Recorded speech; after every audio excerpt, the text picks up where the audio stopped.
I don't know if you ever spent a lot of time on the screenwriting subreddits, but people will upload scripts from the Yeah, blacklist. They kind of find their way on there.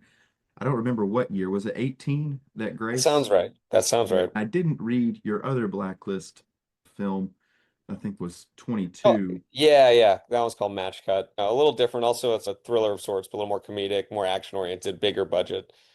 on so many screenplays. They have contact information. And I'm like, well, I'm going to reach out. The good and the bad about the blacklist is it exists in some form Yeah. out in the world, and you gotta be cool with that. And there's just something actually that's kind of nice about that. You're always like, oh, was that the best draft, or is it like, do you want it out there? But then there's part of it that's like, that's what you hope to do as someone who's doing something creative is to get something to people and to, be cool with whatever that involves. So I don't even know. Maybe the one you read was filled with typos or plot holes or whatever, but there's something to just like even for you to reach out and say that you read it, it's just really validating because otherwise it's just a solo pursuit and Yeah. that's fine. But I ultimately you do those things because you want people to experience them. So what really brought me to Grace was I got such a great sense of space in Grace. Like I could Awesome. really feel Crane Island, and I liked how you laid the groundwork of the area, and then Grace just started moving freely through it in the second act. I'm from a coastal part of Massachusetts, so the geography was really important to me, and I felt like it could be a character in and of itself. Obviously, it both informs and restricts Grace's options as she moves through the story because it's about forcing her into tough decisions because she can't just walk out the front door and talk to a neighbor, talk to a police officer. So using the limitations of that physical space definitely did help me structure the story.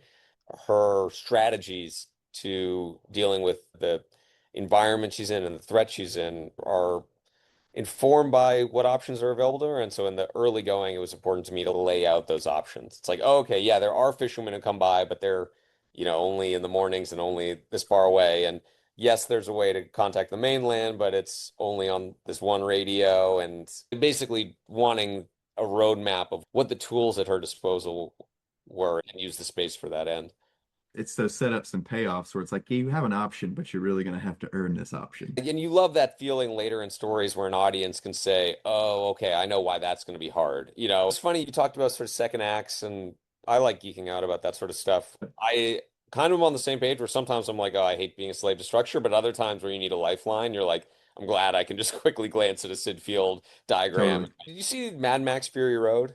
Yeah, yeah, Thought that was a really interesting movie. From what I understand, they didn't even really have a script. They used the storyboards. They had a big room where you could like walk around the room and tell the story based on the visuals. But in that story, it's like Furiosa is going to steal the truck and get to the place of abundance, basically.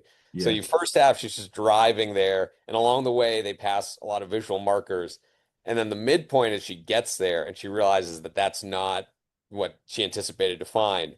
And yeah, so it sets up the second half where she's got to drive back and go through the same set of hurdles with a different set of challenges. And that physical representation of like not just having like if you're looking at the shape of a whole script, like not just going from point A to point B in just one linear fashion, but yeah, that sort of like kind of pincer structure of getting to either a physical or emotional place and then kind of redirecting and crossing a lot of the same things on the way back. In that specific case for Grace, to me, I always thought of the midpoint was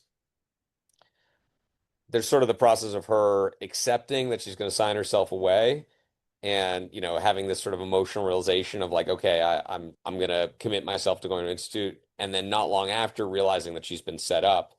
So yeah, that takes us through like one one momentum thrust of the narrative to get to that place.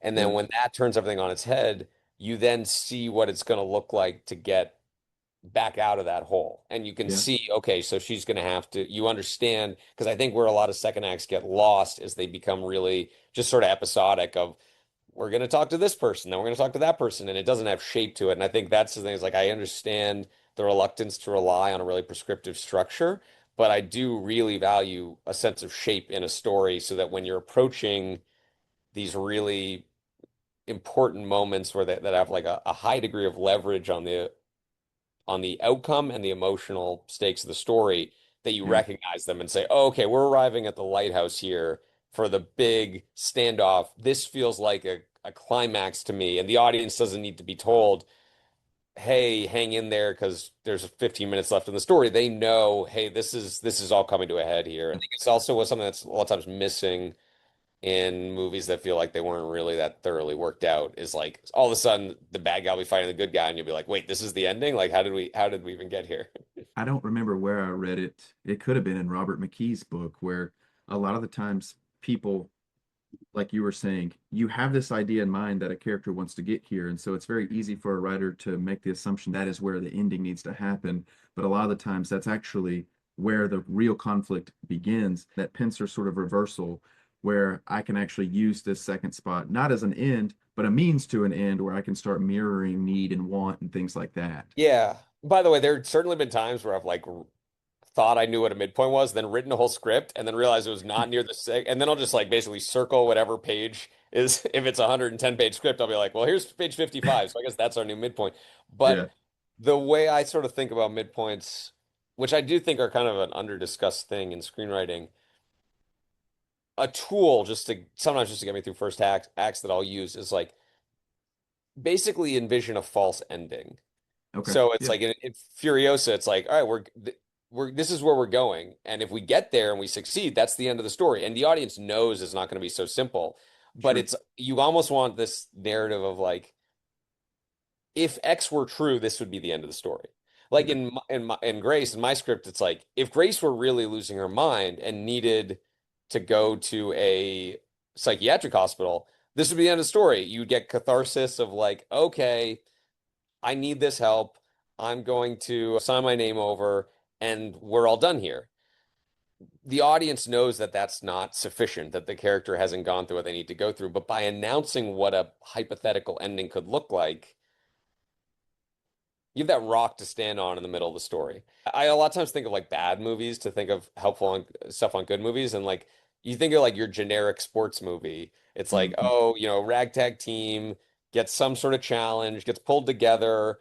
They have their conflicts, but they grow, and you watch the montage of them getting better. And then they've got the big game against X team, and they lose, and their loss exposes a flaw in the entire way that they're constructed. So, like, Yeah. that's not an uncommon thing in a sports movie, that generic, like, page 55 test. But Yeah. if they thrived in that test and they succeeded, that'd be the end of the story, So it's like this idea of like a false ending, an insufficient ending, but it should kind of mirror what an ending feels like. You should Yeah. almost Yeah. have like the circling pieces of what a finale would need, but they're not ordered correctly yet. And then the like impact, the positive impact of a story is that feeling of getting them aligned properly. So at the end, you're like, no, this was an earned and a Yeah. complete victory rather than the shortcut that maybe the character was hoping for. When you're thinking of those cathartic moments, do you have a particular design in mind as far as how you want an audience or prospective audience to feel when the movie is over? Like, how do you kind of chart that course? That's a really good question.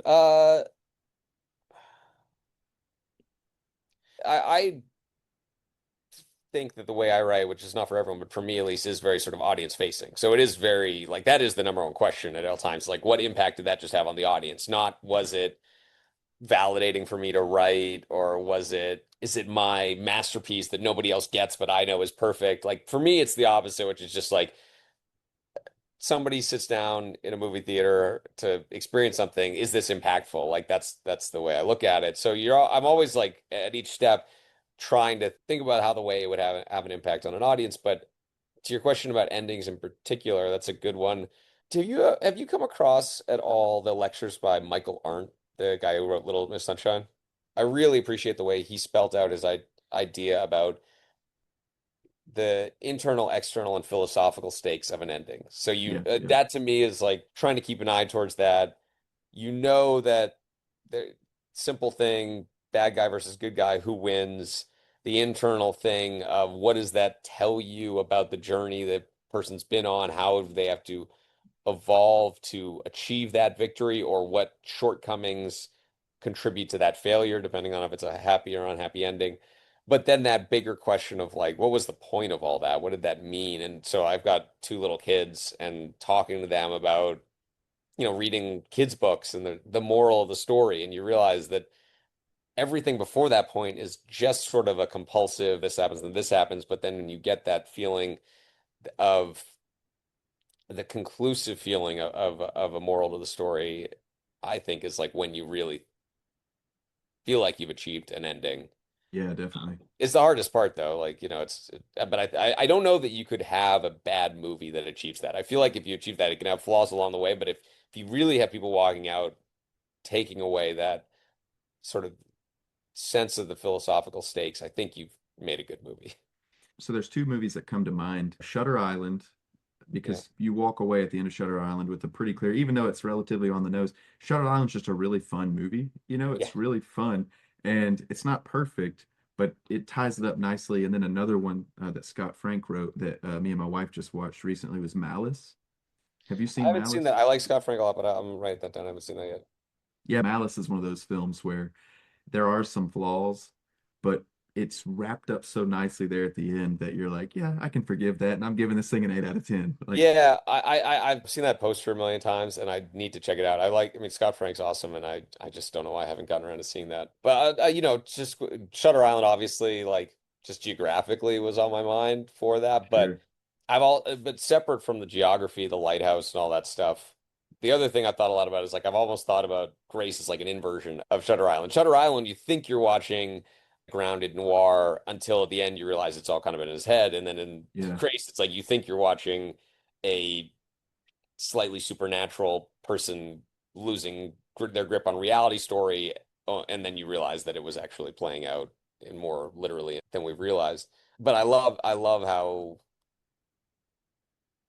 yeah, that moral question. I think they end on like, would you rather Yeah. Live as a live as a monster or die monster, as a man, die as a good you man, or know? something like that? And Yeah. and you realize, yeah, the whole story was a examination of that question. There's a couple sayings that people say, like one thing they say is like great movies, every scene is about one thing. Like, it's just like the consistency of coming back to those questions.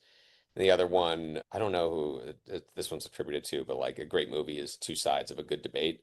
Like you Mhm. don't, when you're identifying those questions, or if you're finding a story that introduces a question, you don't want it to be a slam dunk. Is it better to be nice or mean or something like that, and you think, well, it's better to be nice. But when you can find something that could very well be advocated from both sides, then Yeah. you've got something that's worthy of sinking your teeth into. And I sort of paradoxically have fallen in love with and been really moved by movies that are in conflict with each other in terms of what the takeaway is.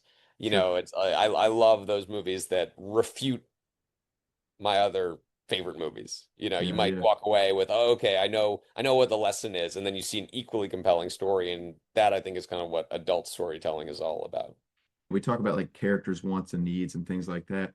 I think it's interesting to take one thing, one single idea, and then force every single character to have a different perspective on that idea. Yeah, no, I think you're totally right. Casablanca comes to mind, like I stick my neck out for no man, and then every character in the story has some degree of relation to that thematic thing, and you've got really altruistic characters like Victor Laszlo or the Ingrid Bergman character, and then very self-serving, selfish characters, and so everyone is sort of navigating the same thing. And I think that's also what's really amazing about movies. In TV, sometimes it's great to have like the big landscape, but everyone has space to explore different stuff. But in movies, you kind of have to keep refining everyone to not only is this an interesting character, but what do they contribute to that conversation? They're sort of almost like broken mirror reflections of your protagonist. And like Definitely. ideally your villain is like the most meaningful in their relation to that philosophical Yeah. conversation going on within the protagonist. It's One. fun for me to think about this stuff because I obviously, you're really just trying to survive in advance. I imagine it's a little bit like what it's like to talk to an athlete after like a game or something. It's like, well, why did you pass there? And you're like, because I was freaked out and I didn't know what else to do. So I was like What's that? trying to act as if there was some more design to it. There was a lot of design at the onset, and then it gets completely scrambled, and then on the other side, and you just tried to sort of somewhat pull the pieces together. I'll get to like 60 pages, and then that's when I'll realize, all right, I've got some meat here on the bones, but I don't have a full body, but I've got something to work with. And then I'll extract certain pieces. I'll go ahead and cut certain characters and jump into a draft where I feel like I can kind of tighten the arc a Yeah. bit. But Yeah, that's, I think it's funny that some people are really anti-outlining and some people are really militant about it. And I think the thing I'm learning is essentially that it kind of is a question of efficiency, but that there are no shortcuts. yeah, If you think, oh, well, I'm just going to write all these pages and then I'll tie it up later, like you got a whole bunch of difficult work to do on the other side of that. But if you yeah, think, oh, I'm just going to do that work now and I'll create a whole roadmap and then I'll just fill it in, you haven't earned those. You haven't had like you have to go through the growing pains, you have to go through the frustration, and I trick myself every time to thinking, oh, I've got this little hack that's going to make this one easier than the last one. But then you get to the end and you realize that was just a way of I've said a few times about the writing process and about life in general. Like if I knew how difficult it was going to be, I wouldn't do it. And I'm yeah. glad I didn't know how hard it was going to be. You just have to convince yourself that there's going to be some light at the end of the tunnel. That reminds me of that line from Julia Roberts in August Osage County. If we knew what life would bring, we'd never get out of bed. Yeah, You right. know, Exactly. Yeah, and I think that's very true of the writing process. what influences your writing? Do you find yourself pulling from a lot of personal experience, or do you generally keep that separate as best as you can? Where do your ideas seem to come from?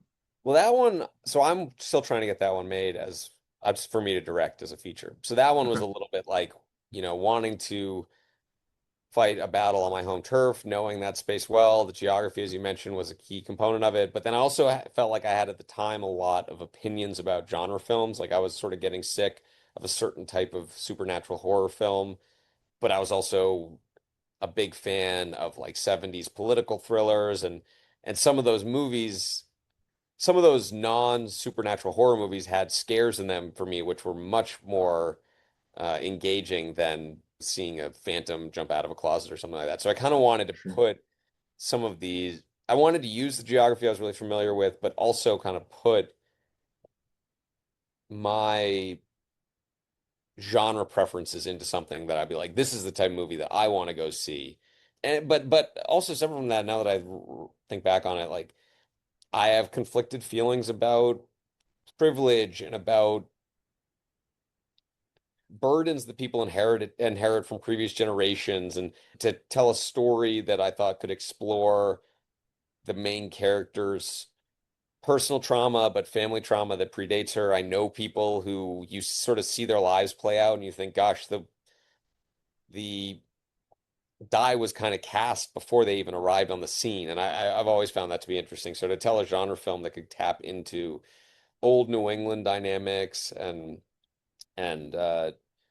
this sense of a destiny that each of the characters in the story is a little bit defined by events that way predate the actual events that you're seeing. That was fun for me. Yeah, So yeah, and it's normally I would say like you have an idea. I have an idea when it's in my experience, I'll have an idea that I'm like, oh, I think someone else might enjoy that one too. Like it is a social thing for me, and if I can tell someone's like, oh yeah, that's a good idea, that's always validating.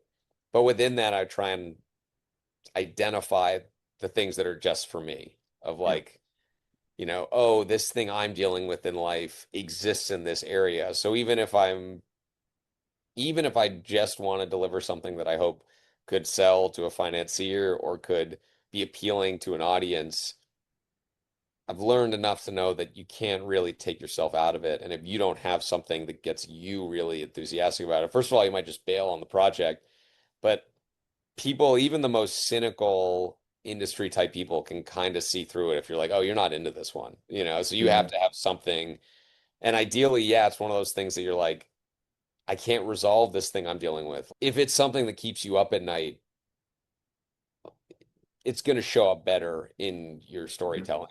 It's kind of like what we were saying, going back to this idea of structure, where I think part of the reason it makes it so difficult, whether you don't plan or plan too much, is that you haven't earned it. You haven't gotten in there and made those choices that may very well be representative of a deeper connection that you yourself have not explored. I have Yeah. found for me where if I'm writing ideas that are really close to me, they tend to be really weird. And I kind of step back and say, well, this isn't very marketable, you know? Yeah, although, weird, I mean, you have to sometimes weird is the marketable component of the thing. So, I mean, that's why Yeah.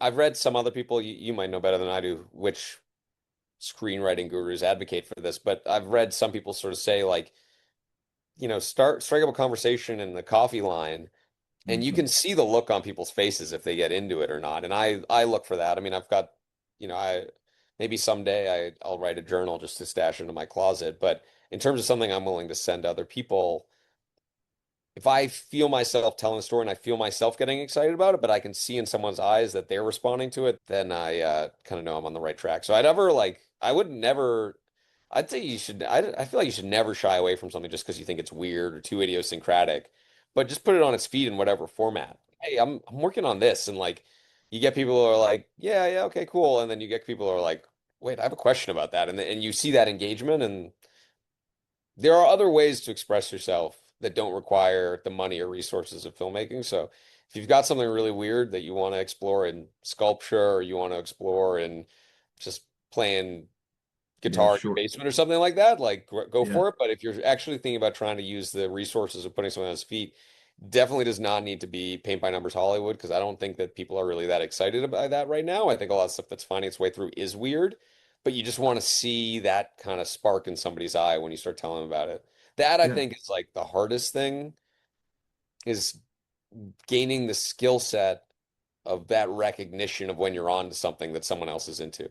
Not just in like sometimes just in conversation. I think there are some people who are really good at that. They can just tell that they've got the room. Like stand-up comedians, for instance, they can just go up there and riff and they can tell when they're starting on something that everyone in the room is like leaning in for. And I'm Yeah. really jealous of them that they get the repetition every night of like, no one cared about that, no one cared about that, no one cared about that, but they're starting to care about this. As a screenwriter, you don't have as much repetition of that. So you have to start getting good at being like, hey, I'm on to something, but how can I battle test it? Am I going to be the only audience for this? Can I call up my buddy and say, hey, is this interesting? But they're going to kind of lie to you because no one's that brutally honest. So, like, getting used to the subtleties of those reactions and then reading the pages back and being like, which of these things are contributing to that? But I think that's like almost when people say, like, oh, is so and so a good writer? Like, I don't know what makes a good writer. Like, Yeah. early pages are always going to be bad. Everything can be refined into something good, but just that ability to look at stuff critically, see where it's actually extracting some degree of engagement from an audience and where it's not, I think is like the hardest thing, but it's also where people really kind of define themselves as quality writers. Yeah, absolutely. What does your general process look like for you? I do a bunch of things before I start writing, partly because they're like helpful, but mostly because I'm just like hiding from writing.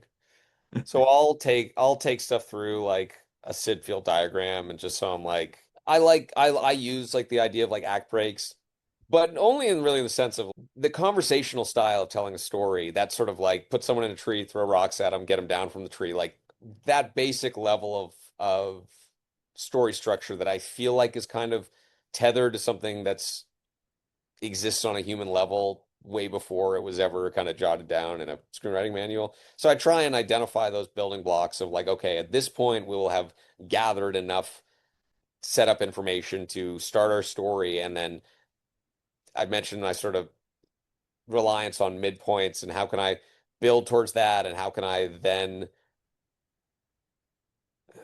redirect those things in the second half of the second act so that we then feel like we're moving towards a conclusion. Like all that to me requires some degree of just mapping. And I am kind of a visual person. So I try and find different visual ways of expressing it. And I don't actually even necessarily rely on any one of these while I'll sort of just be like, okay, today I'm going to do the Sid Field map of it just so I can Okay. see what that geography looks like. And then maybe tomorrow I'll do some note cards so I can see what that landscape looks like. But trying, because I feel like when you're working on a page 54 of a script and you have no real altitude on it for a vantage point, sometimes you want to be like, well, where in the roadmap does this exist?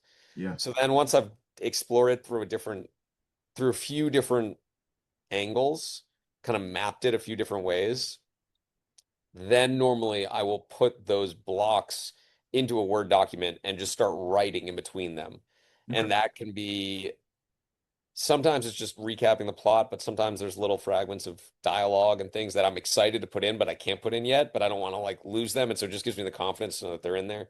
So that normally results in somewhere between like a 10 and 20 page document. Okay. And then what I've done that's kind of been helpful for me just to actually execute writing scripts is I will sometimes I'll put those into a final draft document and I'll just put like a divider line between each kind of writable chunk. So on a given day, I'm just kind of converting prose into script, and that kind of makes me feel like I'm not doing this big jump from one to another. So it's like, okay, this is the scene where he goes and talks to his mom, and they realize that he's got to go visit his brother, and this happens. And I've got that chunk, and then it's like interior, mother's house, and I'm actually just converting it. And somewhere along the way, I've sort of tricked myself into starting a screenplay. A lot of it's just tricking myself because like I wouldn't do it if I actually had to like really fully commit. So I'll do also just do 25-page chunks. Like my first few days of writing script, I literally have a goal of writing for 25 minutes and I set my little Pomodoro timer Yeah. because it's such a minimal ask that I feel too pathetic if I don't achieve that. But if I do it 3 to 5 days in a row, eventually I'm like, all right, I guess I'm writing now. But like I have to just act at the beginning like it's just some little very minuscule chore. And Sure. those days I actually end up looking back on with more pride than I do an 8 hour writing day at the end when I've already got the momentum. Cool. Um, but the other thing I do that's actually been oddly helpful for me, and this is just because the way my mind is wired, I don't know if it would work for other people, but a lot of times within those structure chunks, I'll label them like, so it's like 1A, 1B, 1C, and there's like, it ends up being maybe 25 different little snippets that need to be written.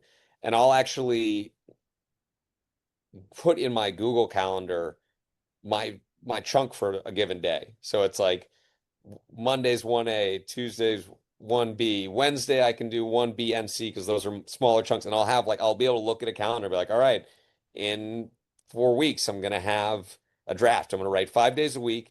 And these are the pages I owe. And then if something comes up and derails me, I'll manually move all of them back one day. But I'll be like, all right, going to forgive myself for that. But I still have my marching orders because the worst thing is I find is when you just like you write and then you miss a few days and then suddenly you're like, I'm not writing that script anymore. And I'm like, no, it says on the calendar.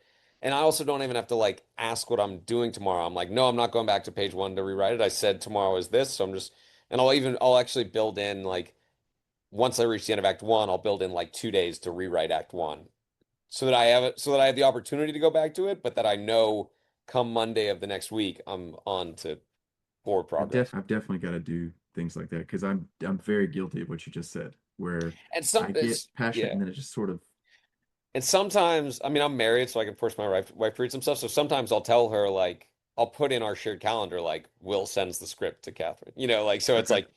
so it's like, I'm delinquent on this script. And it's like, because that thing, I'm sure you've run into that friend before. Maybe it's you yourself who it's like, what are you up to? Oh, I'm working on a script. And like 8 months later, what are you up to? I'm working on a script. And you don't like, you haven't gotten it off your desk yet. But if I can kind of treat it a little bit more like a development pipeline. Like, okay, in 5 weeks, I'm going to do this, and then they're going to take a week to read it, and then I'm going to spend 2 weeks doing those notes, and then this is the person I'm going to send it to, and I can kind of structure it. I've run into everything I've ever written. I've run into some big block where I'm like, oh, you know what? I've got to put this away for a month Okay. so that I can come back to it with fresh eyes. But I still try and do it by almost like as if I'm having a productivity meeting where if you told your boss, hey, that product needs a month while we wait on this material or something like that, you would re-update your goals and reset them. I kind of need Sure. to do it that way because otherwise I just get lost and I get depressed halfway through the script because I'm like, is this going to be any good? And I'm just like, well, I said I have to deliver something, and my job right now is just to go through the ego hit of delivering something bad. Like that's not that much to ask of myself, just to humiliate myself by sending something out there to my wife or to a friend of mine. Like Yeah. that's what I owe this project right now is that just yeah, just setting my ego aside that it doesn't have to be a reflection on my own genius. I just owe it to this project to get a draft out there. Yeah. Don't yeah, definitely like you said, don't take it so personal. I mean, sometimes good grief. Yeah, I mean, and now, I one thing I changed a little bit when I had kids is like right when I had kids, I was like, oh, like they don't owe me anything. I owe them everything. Like it's my job to show up every day for them. It's not their job to be these, you know, Perfect. genius children or win the Yeah. Olympics or whatever. It's just they're, the responsibility flows that direction. And I tried to bring that a little bit into the creative thing where it's like, I have this idea that I believe in, and now that I believe in it, I owe that idea my time, my commitment, and my ability to swallow my own pride because it's not that story's job to prove how brilliant I am. It's my job to bring everything I can in service of that thing. It's a kind of like more try and do it in like the idea is more of like a nurturing approach. And I say Yeah. that sounds pretentious, but it takes so much pressure off me because I was like, I'm just serving this thing as best I can. And I don't even exist in the thing. I just owe it to this thing to do Yeah. right by it.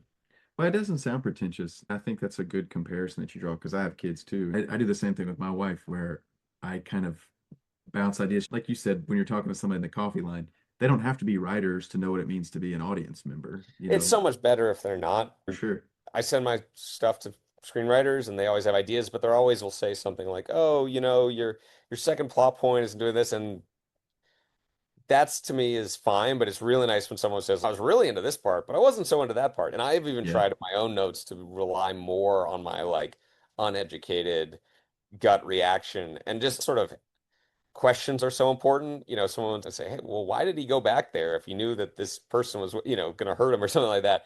For sure. And sometimes with your screenwriter friends, you try and come up with some writing Elaborate. technique to explain those things. But when someone's looking at you and they're still saying, okay, I still don't get it, that's sort of like an irrefutable, okay, I got to actually find a way to reconnect with the audience on that one. I was watching some actors from the Meisner technique, and at one point in this little small documentary, he was coaching a guy who had developed this entire backstory. And the further he went along into this characterization, you could tell something wasn't clicking. And he said, that's the hardest part about the artist is perfecting the art of simplicity. Like how can you just make it a simple Yeah. decision? I always say, I say the best actors are pets and children, like they don't have any of that. There's just like an honesty to it. Yeah, It's hard to replicate. But all, actors are also quite interesting if you share your work with actors because, well, when you write something and you convince yourself something's working and you kind of suspect it's not.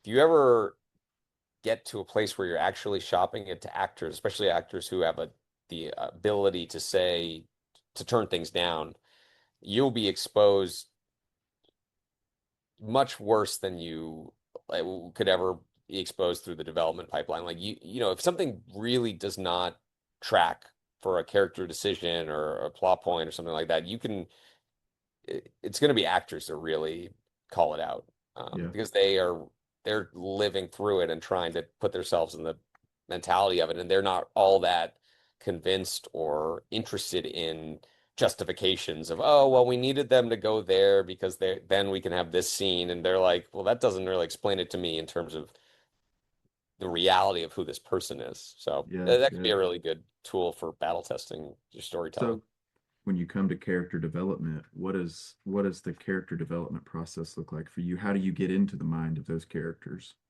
It's a good question. Yeah, there's always that thing about like, do you start with plot or you start with character?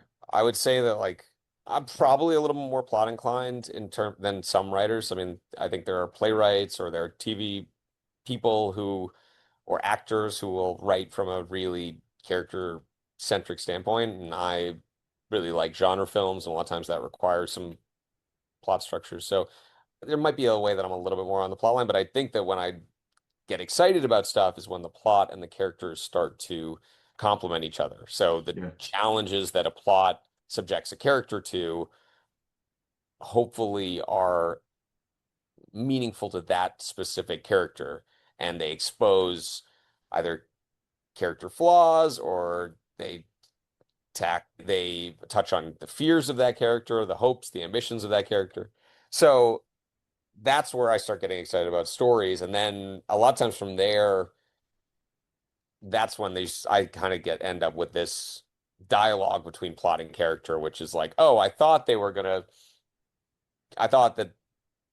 the final fight would be this thing or the final scene would be this thing, but where this character really needs to go is to this other space, and what event or scene would best extract that or complement that or have meaning as it relates to that side of the character. So a lot of times it's that dialogue back and forth. So there are times where I just find myself like writing kind of generic character. It's like, oh, okay, well, if it's an action scene or something like that, you don't really necessarily need to explain why they don't want to get shot in the head. It's like Sure. that part's obvious.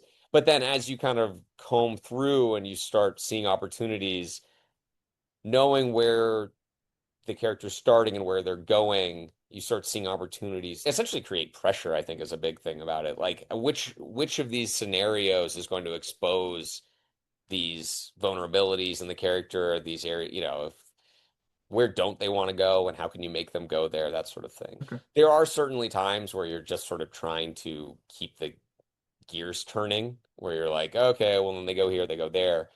But also a lot in the rewrite process of like, oh, well, what's the maximum impact for these moments along the way? And now that I know that the stakes of this character's experience are mostly centered around this thing later in the story, what progression along the way is going to build the foundation so that we care about those things? Yeah. Yeah. Okay, so my next question for you, because I love this in Grace, and I love it because, like you said, you like the political thriller. You're layering breadcrumbs about your particular reveals and the twists and things like that. Trying. How do you weave those things in? Do you do it through dialogue? Do you do it through set piece? I don't want to give anything away about Grace, obviously, but there were these subtle little things that you're like, oh, dang it. You And it's know, there. yeah. Well, I think there's like a word that's in my head that might not make any sense, but I think a lot about like elegance Okay. in storytelling. And what I mean by that a lot of times is accomplishing more than one thing at the same time. Ability to walk and chew gum to a degree, but first drafts never have that, like ever. You're like, oh, I have this scene because I need to explain why they're going to go to this location, and that's all it's doing. And you're like, that's not enough. It's like it's too competitive for the real estate. Everything needs to accomplish multiple things. So as you rewrite and you start to see what's not in the draft yet, and then you start looking for places for it. I a lot of times after a draft, I'll like reread it and I'll have a bit of a punch list of like, we haven't explained why these two are mad at each other. We haven't explained why this is bad. We haven't explained like there's just a lot of outstanding work left to be done. But the thing that I've always found, and sometimes I don't know how to solve those things, I'll just be pulling my hair out. But what I've always found to be true is that when a change or an addition kills multiple birds with one stone, that it's on the right track. So Okay. you might find you have this problem of like, oh, this character, I want them to have this sort of character trait or this character flaw, but I don't know where to fit that in the script. And separately, I need to explain this whole backstory about this dynamic or something like that. How am I going to fit these things in then? And as you're combing through and you find a place, you're like, wait, I can do both of those things right here if I massage it in this way. Yeah. So like I always am looking for that sense of efficiency. And yeah, the word I've always sort of in my mind ascribed to it is this idea of elegance. I've seen it with I don't know anything about computer coding or mathematics, but if you see like elite coders or mathematicians, they want their code to use the fewest numbers of characters possible, or a Sure. mathematician might circle an entire parentheses in an equation and say, well, we could move that here and suddenly it's cleaner. And like that's what you want is this sense of that, like without even realizing it, the audience is being delivered this high efficiency storytelling. And I don't mean that just like yeah, like cruising through things, but that everything accomplishes something on multiple levels, on the plot level, on the character Yeah. level, on the theme level, and like every scene should advance the ball a little bit on all three of those areas. Okay. Okay. But I guess that's So what I'm saying. It's like what I find a lot of times is like you'll get to the end and all this stuff that's really meaningful at the end, it feels like it's out of left field. And then it's just like a matter of going back and seeing where are the places to put those in along the way without adding length, because you also often need to come down. So that's yeah. like the magic trick is like both getting tighter on your page count and getting deeper in your impact. I don't know if that was in William Goldman's book where he said, it's not that you have a third act problem, you have a first act Yeah, problem. you've subconsciously been conditioned to care about all these things, and you have the Yeah. ammunition at the end so that these things all mean something. There's actual decisions that are being made in those pages that led to why you like this. Yeah, I mean, I So, don't know. Have you ever studied magic at all? I'm not a magician, but magic's really interesting in terms of like the idea of sleight of hand is like you need a narrative for a magic trick of where you want the eye of the viewer to be the whole time, but Yeah. you need work to be done out away from the eye of the viewer. So whether that's look over here while look at my left hand while my right hand is doing this, but you need that magic trick mentality of like, in order to get that payoff, there almost need to be two stories going. Like one is the story your audience thinks you're telling them, and then the other one is the story you're actually telling them. And then you Yeah. get those moments of like reconciliation where you're like, oh, that's what was going on the whole time. It doesn't even need to be a twist, but you know, your A story might dominate, but your B story might be the thing that's really doing the Doing a lot actual of the heavy work lifting. under the surface. Yeah. Yeah, I guess that's the Did you ever nature of see the do subtext. you see the Prestige, the Christopher Nolan movie? Love it. Yeah, Love I mean it. that movie in a way is like kind of about storytelling to a degree. They outline like the different stages of a magic trick and how you get that payoff of a trick without the audience knowing what you've been doing the whole time to achieve it. Yeah, Actually, and I think like like Nolan's movies weirdly can are all be all looked at as like analyses of screenwriting, if that makes yeah. sense. Oh, Like totally. I've always felt that. Inception, the whole time he's talking about how do you make a dream, and it's like this is like feels like it's right out of a screenwriting manual of like how you Mhm. fill in certain details, but leave other ones for the audience to fill in. So it's like he's very clearly like a formal storyteller, in that his stories are quite aware of like the actual construction of their storytelling. Like the circular side of Inception, where the top and everything he does Yeah. is it does seem to be reflective of Yeah. an actual The, story the element. funny thing is that his dialogue can be quite stiff. It doesn't Mhm. have that sort of like Billy Wilder looseness, but it's because he is sort of a constructionist. Like each one of these things is serving a function. So you can read in his dialogue this idea that he's like the way he returns to a lot of the same expressions, the way that like the endings oftentimes do encapsulate something he's been touching on all the way through. Yeah, Um, there are other filmmakers that like they like the loosey-goosey approach, and sometimes I can love and appreciate that, but it is really fun to watch someone working at that high of a level who is really committed to the architecture of the storytelling. yeah. Since we've talked a lot about the actual writing process, what are your thoughts on just the state of the industry now, and what are you experiencing as a writer? What is the actual outlook? I see a lot of doom and gloom a lot of the times. Yeah, I mean, I think audiences are in a kind of cool place. It's hard to grab audiences' attention. A big annoyance is that you sometimes feel like stuff needs to be really loud to break through. So sometimes you'll see stuff that gets greenlit or moves that feels like it's a little, there's almost like a desperation to the storytelling. Whereas 30 years ago, you could start with a quite simple story. And by virtue of the fact that there were only so many screens and people were showing up at the movies every Friday, it could find its way through. But having said that, the people I talk to, there's a lot of burnout from generic storytelling. So that opens up, I think, a lane for stuff that's a little bit original. But I do also think that I think some change is on the horizon that's very unpredictable. So there's too much technological and economic change for things to keep going the way they've been going indefinitely. But with that insight, what do you do with it? You don't know which way the pinball is going to bounce. So whether that's gaming increasingly moving into the narrative space, whether that's there's people experimenting with VR, with AI, like there's all these highly unpredictable developments right on the horizon. My tastes go back to the classic. I mean, you can probably tell from what you've read, it's kind of like Hitchcockian, and Yeah, I'm not necessarily trying to run into some new brand of storytelling. You saw Quibi a couple years ago kind of crash and burn. It was trying to do 10-minute stories, and it just didn't feel like the evolution people were looking for. But someone's going to come up with some curveball that's going to completely change the paradigm.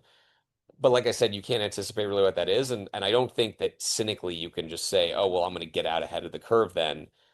I guess my feeling is like you have to just stay really true to yourself. And maybe you're lucky that what you're doing is on that front line of what audiences are going to be interested in next. But I don't think that cynically you can strategize for that. yeah, So with that in mind, like the mandate I've given myself recently is just to really try and stay true to what interests me, having tried to guess what other people might want and seen how underwhelming that process can be, both creatively, but also in terms of monetarily and in terms of the success of the projects. It's just kind of a recipe for failure if you're guessing what somebody else wants. So it's Yeah. only in my mind reinforced the idea of just like the stuff I see working, whether it's good or bad, I just see a lot of times it does come from people who really wanted to tell that particular story. And I think it's to me just sort of reloaded the mandate of being quite true to my interests and hoping that there's someone else. The more specific I can be to that, the more likely it can be that someone else could find that it appeals to what interests them. Yeah. Uh, you said some of your stuff might feel like it's too weird or something like that. You know, like I said, you might be right, but also you keep an eye on it because that thing that feels like it couldn't possibly find a mainstream audience might be the only thing that you're working on that could find a mainstream audience. Yeah, it's very hard for something that's right down the middle of the plate to break out. And some people think that means more explosions and more spectacle and more and bigger budgets. But I think there's also a way place where you can go where it's just be more specific to the guiding principles of your story. Don't bend to any sense of what you think is required of it. Follow that feedback from an audience of what they're telling you about what they're excited by, but be really uncompromising in terms of don't shy away from something that feels like it's out on its own island because that might be what's required to get it through. I think that's why I was always drawn to M. Night Shyamalan's films in his Yeah, earlier part of his career because yeah. he maybe at some point some people thought his stories went this way or that way. I've always respected his Well, ability to it is explore. hard when you get known as the twist guy to keep Yeah. bringing the twist. But yeah, I mean, his just a quick tangent. Unbreakable is like the ultimate superhero movie, and it was made before the superhero craze. Like that movie, it's like the movie that 2025 needs, and it's crazy that in 1998 or whatever Yeah. he had such an amazing twist on the superhero genre that predated the boom of it. And yeah, I think that's just an example of he's gone in and out of fashion, Hmm. but you can't really say he hasn't stayed true to his For interests. sure. And there are people who have that survival bottom feeder ability to stay relevant by compromising themselves with the tides, and more power to them. But there is another way to do it where you just try and stay attuned to your own rhythm and recognize that sometimes it's going to be in line with what everyone else is looking for, and other times it's not. But I say that the caveat to all that is he is like a pop filmmaker. He's always making movies for an audience. He's not indifferent to the fact that he needs to entertain people. Hmm. But it's more that he you don't feel like I respect people who, and there have been movies of his that I did not enjoy, but I respect people who don't feel like they're chasing the ball. They're staying true to their storytelling interests, and uh, and that eventually people sometimes, if you're able to keep doing it, people sometimes come around to what you're doing. Yeah, absolutely. Well, let's see. I mean, I think we've been going for about Yeah. an hour. I've enjoyed this. Yeah, no, it's really fun for me to talk about them. After this, I'm going to get back to writing, and sometimes it's nice to just like take a step back and be like, what are the lessons I've learned? What am I trying to draw from? What are the experiences I'm trying to draw from as I'm trying to continue to produce writing? So it's fun for me to talk about. What's the a reasonable outlook for screenwriting for someone who's deciding they want to get into it? It's a really good question. I think just getting drafts out, I think like a really high productivity stretch, I think you can do four in a year. But that doesn't really involve that might involve a little bit of internal rewriting, but it doesn't really involve the market-based rewriting. So once you get to a place where you get it to producers and then they come back to you with notes and then they just, decide that they're going to pivot from going after one lead actor to a different lead actor and that requires a rewrite. So then that stuff starts to slow you down. So I think if you're up and running, but you're not tied down by jumping to an external boss, you could crank out four scripts in a year. And if you send your stuff around, you can start to tell when other people are like, hey, do you mind if I send this to my friend? Or like they actually want to do stuff with your stuff. So if you write four in a year, not all of those are going to pan out. If you do that for a couple of years and then you can get something into that ecosystem and some producer wants to get behind it and they want to take it out to financiers or actors or something like that, then you've kind of transitioned from the like writing in your little domain to a little bit of more a professional form of writing. But that has pros and cons. Like you might not be able to move as quickly. You might not be able to generate as much content. So now I've been trying to make my movie, which sometimes puts everything on hold while I'm taking meetings related to that or trying to go through budget conversations, that sort of thing. So in the meantime, I've tried to get through probably two new things a year. Okay. And that to me, I think is a pretty good clip because the industry can't really absorb four scripts from you every year. Sure. If you get reps, they're going to only take out so much of your stuff. You want the stuff that you take out to be focused and to have a kind of a purpose. So the strategy comes into play. I think you should never ever let people stop you from writing, even if people say, "Oh, we could produce this one thing of yours, but we don't need to see other stuff." Like you always should be generating pages, but it changes a little bit if you're just doing it for yourself in a vacuum versus if you're doing it within the context of agents, producers. So that's how I Okay. sort of thought about it is like in a vacuum, getting through four screenplays a year is a really good clip. In the industry, getting through two original screenplays a year is a really good clip.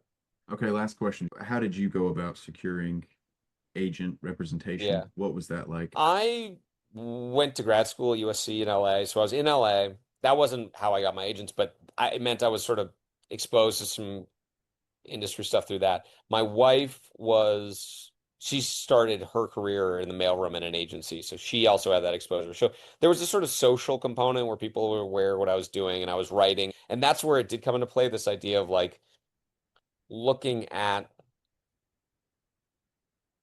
what that I had sent around where people were like, oh, good job, but then change the conversation versus like this first time I wrote something, which actually kind of was Grace. I'd sold something before, but Grace was the one that really made a lot of the intros.